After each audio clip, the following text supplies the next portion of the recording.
Hi అండి. అందరూ ఎలా ఉన్నారు? బాగున్నారా? ఈరోజు వీడియోలో మష్రూమ్స్ చూసేయండి. మనం షాపుల్లో కొనుక్కునే మష్రూమ్ కంటే మాకైతే ఇక్కడ నేచురల్గా దొరికే మష్రూమ్సే ఎక్కువగా ఇష్టపడతామండి. చూసారా ఈ మష్రూమ్స్ అయితే ఎంత ఫ్రెష్గా ఎంత బాగా ఉంటాయో. అంటే ఇప్పుడు వర్షాకాలం స్టార్ట్ అవగానే ఇవి పుడుతూ ఉంటాయండి. అక్కడక్కడ ఇసుక నేలల్లో పుడుతూ ఉంటాయి, గడ్డి నేలల్లో కూడా పుడుతూ ఉంటాయి. ఎందుకంటే మనకి వర్షాలు మొదలవగానే గడ్డి కుళ్ళడం మొదలవుతుంది కదా, ఆ మట్టి కూడా తడుస్తుంది కదా, అలాంటప్పుడే ఈ మష్రూమ్స్ పుడతాయన్నమాట. ఇవి అలా పుట్టినవేనండి. ఇవన్నీ కూడా మా అమ్మగారు మా కోసం పంపించారు. ఎన్ని మష్రూమ్స్ చూసారా. కానీ ఇవి పీకడం కూడా చాలా కష్టమేనండి. కింద వరకు కూడా పెద్ద వేళ్ళే ఉంటాయి.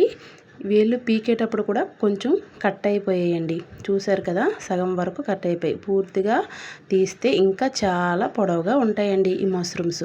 ఈ మష్రూమ్స్ తీయడము కష్టమే, ఇంకా వీటిని క్లీన్ చేయడం అంటే చాలా టైం టేకింగ్ ప్రాసెస్ అండి.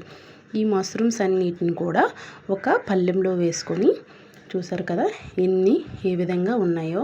ఇవన్నీ కూడా మా అందరికి కూడా చాలా ఇష్టమండి మష్రూమ్. ఈ సీజన్ వచ్చిందంటే చాలు ఎక్కువగా దొరుకుతూ ఉంటాయి న్యాచురల్గా.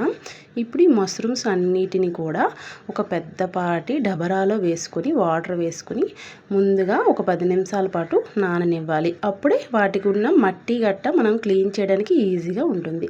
ఈ విధంగా మట్టిని మొత్తాన్ని కూడా క్లీన్ చేసుకొని ఒక పెద్దపాటి పాత్రలో తీసుకోవాలండి. చూసారా ఈ విధంగా క్లీన్ చేసుకుని మళ్ళీ ఒక 2 టైమ్స్ వాటర్ వేసుకొని వాష్ చేసుకొని కడిగి పక్కన పెట్టుకోవాలండి.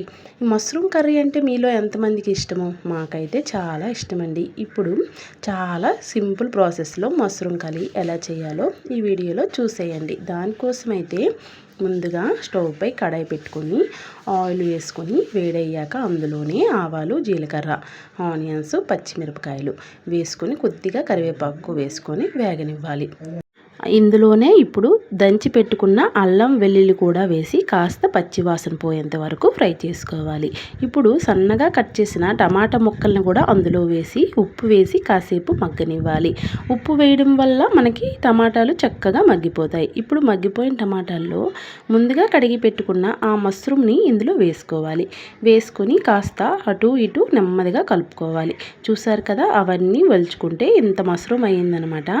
ఇప్పుడు ఇది ఇంకిపోయి సగానికి అయిపోయింది. చూసారు కదా ఈ వాటర్ ఉంది కదా, ఈ వాటర్లోనే ఇప్పుడు పసుపు, ఉప్పు, కారం వేసుకొని కొద్దిగా గరం మసాలా కూడా వేసుకొని మగ్గనివ్వాలండి. మనము ప్రత్యేకంగా దీనికోసం ఏం వాటర్ యాడ్ చేయక్కర్లేదు.